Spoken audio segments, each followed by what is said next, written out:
බිම ඉඳ සිට කී බණ නාසන්නේ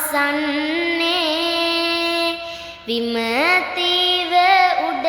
ඉඳ සිට නාසන්නේ කැමැතිව කීවොත් විම සාසන්නේ එම වද සංගමොක් සැප සාදන්නේ බිම ඉඳගෙන දෙසන බණ නොහසුණු සිහි මුලාව උඩ ඉඳ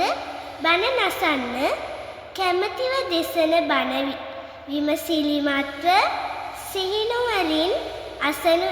එය දිව්‍ය සැප හා නිවන් සැප සාදන්නේය